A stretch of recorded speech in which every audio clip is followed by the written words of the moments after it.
family, I just say. Was that never call? Whether none was as usual, but never call. Bohan run, no me. I don't want to review the first half and go mammo a cooling break twice. I what done the mamma boys in the lose game now. Derby. But boys, you know, this period in your generation of players, their level of thinking is very low in terms of decision making, and the individual quality near this carton. And your wet sikana, the thoughts are quality, no. A big problem. Decision. There's a boy is no quality in the war for man. And your I don't. We have quality, but we know. Coach is a loser or more juma.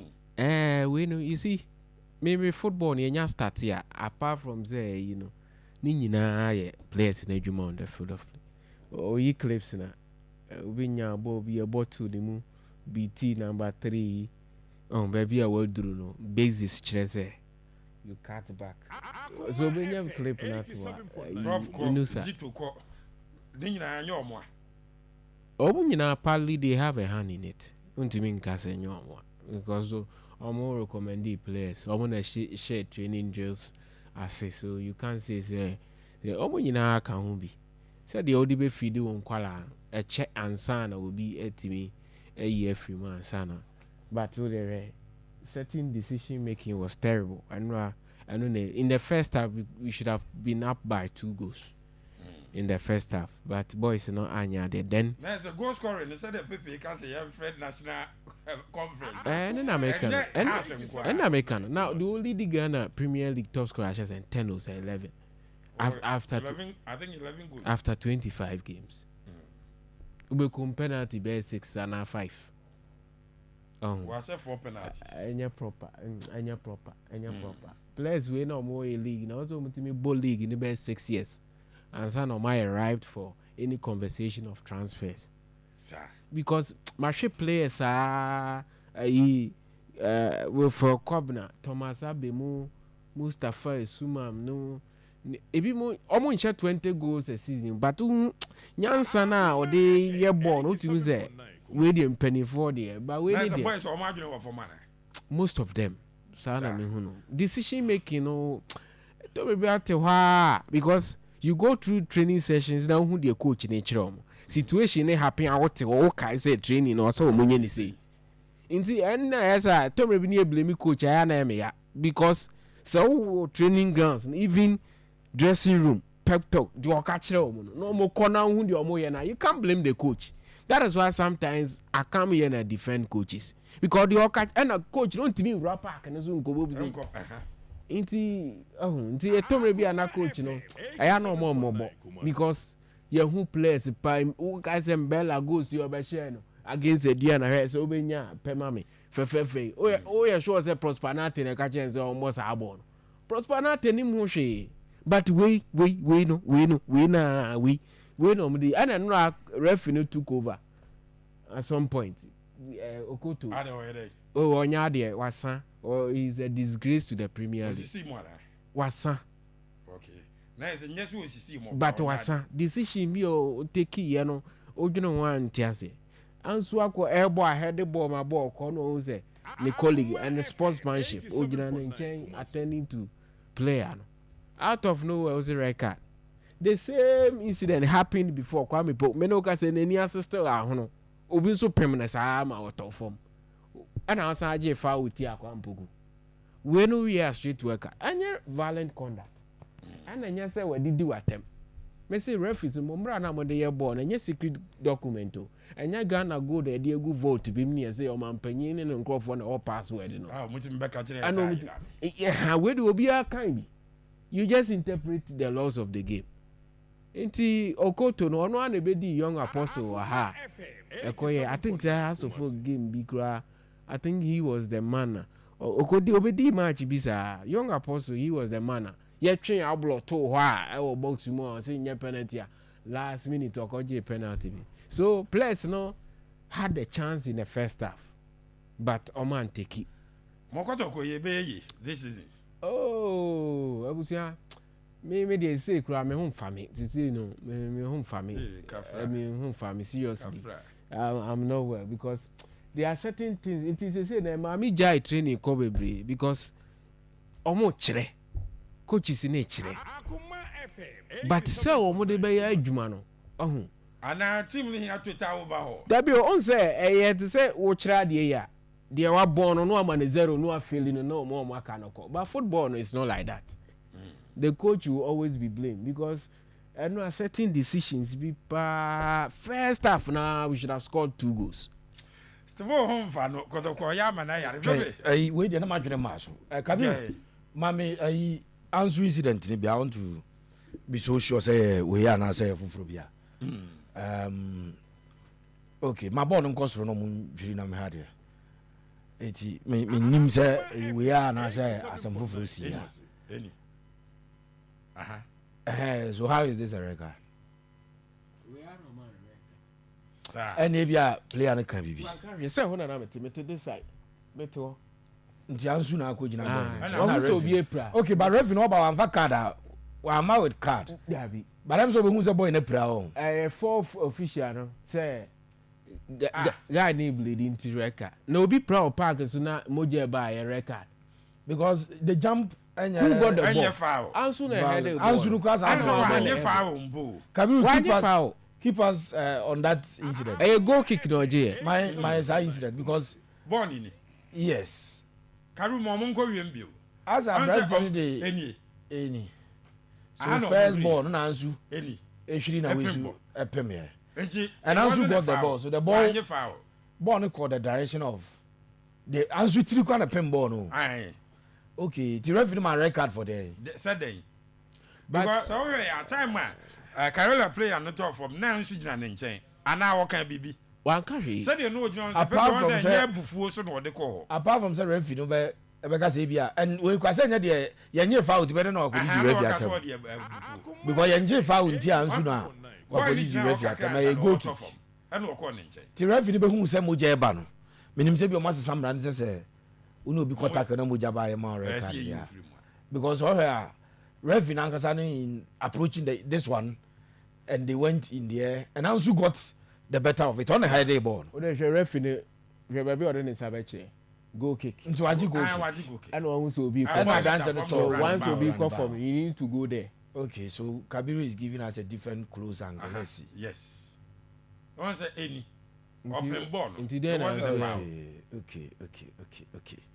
I don't know what the referee saw, but therefore a bit me aboy with what we are seeing. And Pepe, referee who be anka in the instant. Because foul. Because not only closer than all the other officials. Or no by all the other officials. No. It wasn't a foul. Once a one foul. No. I'm so who said boy nepra. Oh bleedy. So what and that be say some foul man who say but no question is a record. That cannot be a very basis for record because Ansu and Tonin say hwe bianka o de sa bo abranche no na bacha wo no bianka o hwe we tia na bia o ni tia pen but Ansu even wa head the ball he got the ball send the man referee J him say be o pass o swinge ne nsa mum ko ball na but no I'm not sure but it's general from commentary position we wanted to find out why Ansu was recorded.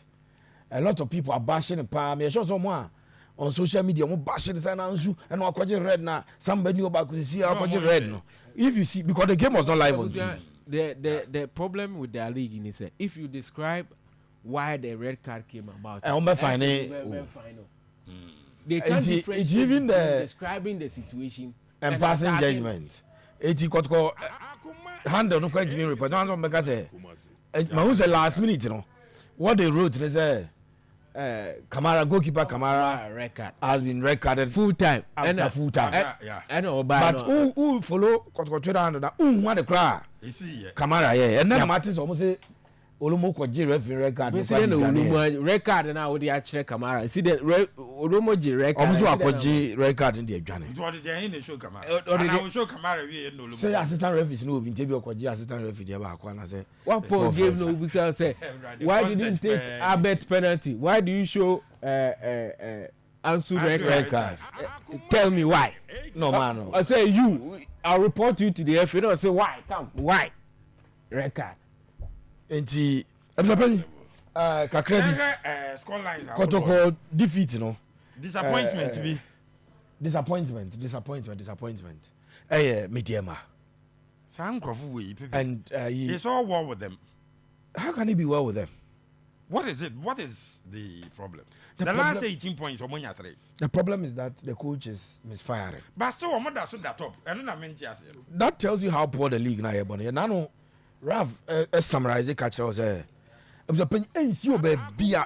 Couldn't say Italians here. Inter 10-point gap. Yeah, and if Inter pick 3 out of 18 points, they will not. They may not even be third. But your league, wow. And club not that's wrong. Out of possible 18 points, I pick 3 or 46. Go to us for that second or 45. I'm done cheating for weeks. Oh, 18 points. 6 round of matches. Your boy, near boss are 6. Obia matona na so bia nza. Obia ntimi matona. There be. Me say Braben wabo mama the example of Inter. Say Inter pa.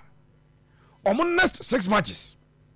Inter pick 3 points. They will not be leading the Italian Serie A. Arsenal pick 3 out of their next 18. They may not be part of the top 4. Barcelona pick 3 out of their last the next 18 points on my fighter for. They may not be third on the La Liga table. And see baby here bobo ni penny abre bobo bia say lead on that table no so penny. Obama matches na makoma 6. No pick 3 points. I don't cry draw one. Omo win you. No that's really the table no. Obia mato. It tells you how poor the league is. This is the argument that 3 seasons ago when Mr. Ralph Becker. Now through their apologists. I mean, shake of fake. Almost say Chelsea league near competitive. The word competitive, the word, but a competitive at its lowest ebb. A very poor competition. If the fact that Okasono and granting 45, 48, 45, 46, 47, and the competition was low. And granny a competitive, but on my bone, no competitive. Your son, you're competitive. How is it possible that the team that is leading the table has lost 15 points from the last 18 and they are still leading the league table? How is that possible? Why should that even be possible? And the biggest disappointment, if the GFA is serious, they will be investigating my own goalkeeper, Felix Che. No. This is unlike Felix. So let's go to the screens. Now, checking. Okay, join here. Wakuma 87. In fact, penalty no kwade na penalty oh boy. Me sure first penalty no boy. Me yam she me pa. First penalty, but me hu ni ye na mu so ball no ko ball pool. Na me ka so ball my keeper no. Uhwe wan hwe ni ya. Okay. And na first video no me yan nti ko check Kabiru say goalkeeper dey no. On so ha be ka so ball ko no straight. But say goalkeeper no so go ja ma ball na twam. There be a kobo pole ne ba no. I never ball. Eti a kobo pole. Remember TV. Na hwe Wakuma 87.9 FM on Facebook. Obe hu asem na ye kan ye.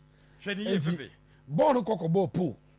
And a bar goalkeeper for Hoho United. Felix one there medium for penalty taker. So that is shocking how he sacked everybody and took the ball. He wanted to take that penalty. But ball no ko hit the goalkeeper on the right hand side or no. Ansana Bama goalkeeper no. Achibo Julian careful say a ball on the by. That is clear. And nam guys of bomber goalkeeper ni straight and our chilling because on the ball pull the by the ball keeper the nine. Okay. And that ball now. Then Mami go now United go na penny. Another shocking on the ball pull now. Okay. It's United, this is a long ball. Yeah. And the player is chasing the goalkeeper now. What Tom Poe na dia bedru hai? No, why? Meaning. And he's a top-notch goalkeeper. On say, it may be a more serious football. People be interested. Say, what's happening? As a goalkeeper, and him. Timer, Bono is on. Or that for me, no say refugee bibiu. Said na bam na bu. So this is the incident. He still had the opportunity. So Bobo not to actually cry. Who say he's still leading the ball? Yeah. On a led ball. To make my balloon ball at watching. But oh yeah, na player no G ball fees and what that from na head your hair. Meanwhile, I'm fast on the corner and go to player no of Japan. It's no person can referee on your foul. You are referee and boys in you be here. Adia Felice. Hey. And away LED to Mediama losing the game by 2-1. Wow. I was here. Coach you afraid emergency pass and not there. And your man Felice in the park and so no. I was a penny go is all. You have Mediama player no. Or no, I just born I couldn't pull. Ah. And I Felice so. Mediama for Pepe. I got tired to them. Game wins baby and Ghost Stars Danny and the now win to say maybe or Masha Davo. But me watching this game, I'm not convinced. I'm seriously, I don't have evidence to say that the game is not competitive. But from what I'm watching and the Mediama I know, Mediama playing Ho United at home, Sir Ho United survivor in the league. It's just how much we so. They say that Mekato Omuko 20, Omufi 27 30. On next game, if they win their next home matches, they will survive. But they needed an away win. I could never imagine that away win. Omoko peke ewo takwa. I could never have imagined that is where they will go and pick that particular away win. So there are 2 goals. Defender no here there. Na medium defender no here there. Wow. Because who think I saw my pass? Say my goalkeeper. So my goalkeeper pass. You call the attention. Goalie fa. It's why I was a born. So the goalkeeper was getting off his mark, and then this ball now then you look at the goalkeeper no blunder no be committee LED to Sadia no amount of the 1+1 cut 2 1 now kunya 2 you are able to say that you don't understand your manner because I'm one of the people why things will happen the way it did happen, but I was disappointed in Mediama. Then I was disappointed in the Phobians. Okay. No, because we say, how's they say normal? You were from why the disappointment? And so say normal. Did the voice now born on Saturday? Not just say NCB. Because or say now next question 5. And I'm challenging the Didi. They be now on 5. Go and work on the team. It was throughout the week. Everything they have done, and you're finishing. Yes, I'm crying getting now. You're taking almost a phobia for life. And then Grano be crazy. Has and shed 3-4 matches and twas maybe. A Grano won't get fee to come and watch game never free or baby. No say has and shed twas our match. And Abusapanya the best. To the extent that if Gideon Quaison had been clinical, Haas would have lost the 3 points. I sat here and told you, sir. But I can only start for a meeting. Almost your mom was a Haas. I won't cry. Now, yea, and quite not your man who be a cabby. Nankan quite I should have the Benzo and only grown to be a bit more. Quantrin quabit marshal and quite national. But I'm quite Joe of the penny. Marcus said, Kevin says to be a fantastic player. But indecision and loss of concentration. And at this highest level, you don't expect Osesibe to be suffering from that. This is the incident. A man referee, a man record. Okay. Ya bono at the bono akosoro. As a centre back, the opportunities you have in defending the ball, and yet a also chain player now or attacker or facing bono abasono eba pebon. I'm saying, share screen is not in charge. Yes. So bono akosoro ya balloon bono akosoro say you. Now there be a way. Ralph in your coach or your certified coach, but him say, Obaka Chan center back say, yeah, my born and bounce answer. Yes, so no more say, no bouncing. Yes, I know. I baby, coaching because I'm not but your money man say, when the ball is floated into your area, center backs in me, no bouncing, just a my born is you answer. And I was a penny born, a see who you had here. Born and bounce you, not to tell Angel, last man. How's the folk for 3 players and no more run about? And this is the record. Amaha has and me, I'm for CBM because now they were 10 against 11. Yeah. And opponent city deep. Did it Dramani actually so be city deep only antidote to unlocking a Nipano Adian. Mame Quaison, a born Quaison. If that ball had entered the net, a different story. Crying you. Hamza is a chance. You must say, people for Jaboy. if this young chap hey ya na say go peja ball na say because keeper na play I'm not using or your blasters number 1 ni go award that oba ya benya bi one Kamara eno so na Kamara de na ewu na wan omun try grand finish and they betuma ka coaches me say 1v1 situation Daniel motro mo ade pa o na nkra no but about 1v1 there me say omun try because you man 100 situations of 1v1 3 per be go Ghana o but the ha me de ya o mo bokobo goalkeeper no so we are the flag goalkeeper na goalkeeper but the timer o break it through no o peja ni tia the next thing say baby o do yes o peja ball na say keeper na pie inches off the post the line the goal line no and this time and one say ha o peja ball na buja no was I was so be na keeper na ba na nim biem no abobo on the flag goalkeeper we say home gamer and I say even game is an supporters or ko bobo goalkeeper and no asako jina no yes mu say munye de ma say me nie yara men jazi o mo say ball na no mo say just supporters say o munye de ya minim fans kro mbase de mo you finish in the Japan problematic. So this game I was also disappointed in this particular result. Asante Kotoko has said by Kotoko the decision to sack Zito approve is na emphasoni so na so man bo season ye no mu jano Hamza so omo sorry omo disappointed fans how many times Kotoko can sorry this is ye mfani nyina amra uti if Kotoko didn't have any plan for Zito they should have allowed him to finish the season. Okay, so almost on the resign and to resign na Zito resign as on part Chelsea so we season my if indeed he resigned na za komuka Chelsea so we season my because clearly Zito ko no nothing ena obeka say na chese na ye Zito na problem nti bibia no asesa e dey free ho say Zito resign and the team no I better na say Zito wasn't the problem.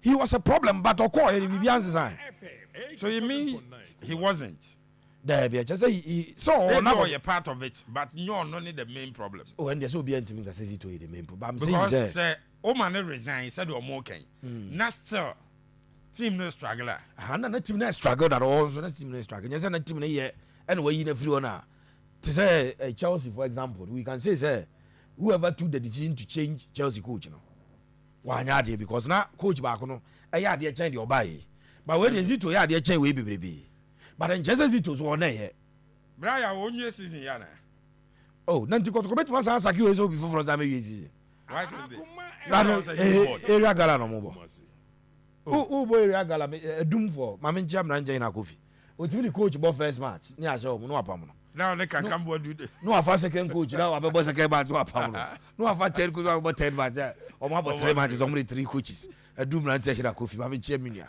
eti enye area gala sir no obi Japan na aye Kotoko abenya the first to appoint almost there was a new board until the board can decide. No, the board will appoint a coach on permanent basis. But since yeah, pam Zito, I'm gonna 13 matches. Ni abom trainer, aka 9 na ya pam obi able to as a 20 as I grow no. But Hamza still league ne dey omo free mo. Yesu na a man e wo mu no so. Fee na out them. Omo bon kuro no mako obi akofa no maame mo kakra, na obi akofa banche kakra, omo ye bon kuro. Fee na out them. Say would you vaco to mon kuro say Njoza akofa coach for so mede. Hamza still league no mo lose. Obi an lose ye back to bet marry, maame nche Hamza there. For league table no to so maame say dey say league table no da so. Abi apenyi Kotoko 39 points. Oh yes, maame nche nche. O dem say no aka. Ghana Premier League. You need mo abeda Kotoko achi. Say Kana say Karela e win here. They be 1 point behind Kotoko. Yes. Ghana Premier League you need 42 points or more to be safe.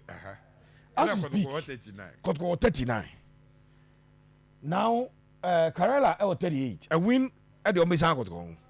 Samates 37. A win the Ombisa Kotoko.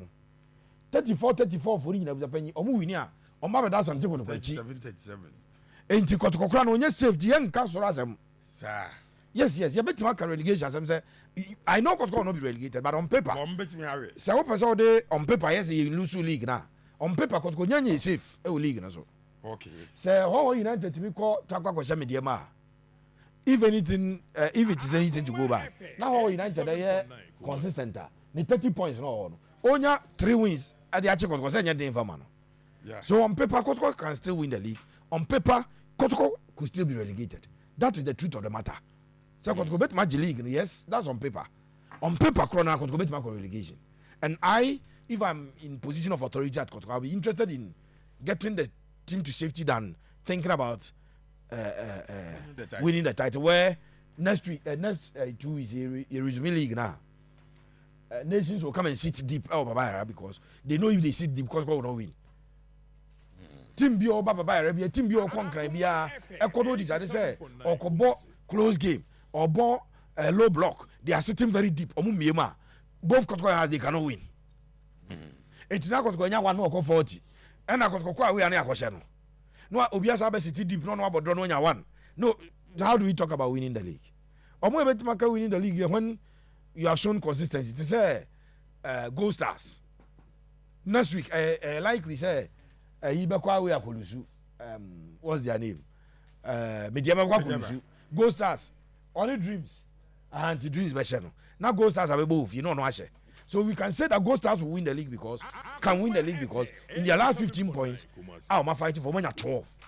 That you can say it, but not Kotoko. When was the last time they won the game? How do we start talking about a league winning ambition for Asante Kotoko? Mr. Bowser, sir.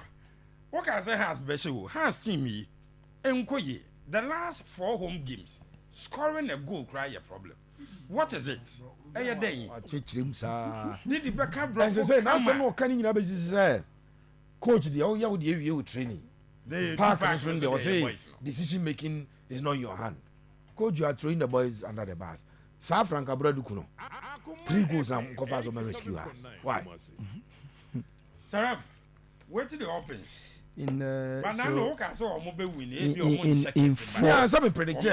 4 games, had to focus share 2 goals. BBN goals as almost share 1, and almost share Kotoko so 1. 0-0 Holy Stars, 0-0 Chelsea, 0-0 Bichim. 5 games, 2 goals. It's absolutely ridiculous. Wow. Didn't know the problem, but can't fix the problem because there was a lot to fix. No, where problem is free, but and he's always talking about one thing: decision making. So decision, because decision making, decision making is basically about the intellect you have picked over the years. School award call nimdia wenya, maybe experiences wenya and the canning nabu me say me wa kwenya say me ye but me ye. It will hear some of the decisions now to say a year red car SBJ, you know it's decision making. One, so my boy is see one me bounce pe o betro. Unim say aka wo na o last man say wo so player ni mo ye den na de ne to ho no mo a. Nti no an say ka player wo be survey we environment. O survey we environment say no. Me ni players be me ensa na eko. Nti mpo say me kra no anya yi kra na e bia me other players e betumi ache no. Nti da bi ehun hia say me so ni mu na me de na to form decision making. Decision making adwene sabi ene nyansa minim how our coach be chere decision making and answer be chere your players no, a lot of them are not but a lot of them they have talent now no the ball but you can say in modern football it is more about we have said that Haaland is not the most talented striker you will know, but you're programmed to make the right decisions at the right time using placement in the decision making. Liam Rosino by your Pedro Eshegono. Ubisana will say it's about watching how positioning. It is positioning in moment maybe obe position more ne betono in the right position or the kakre can wana ball na. As a coach you could teach positioning, you could teach a lot of things, but say ball ne da hono min shooti min monu boom min place min dane me ho min pass min nya ne dai ni nyina no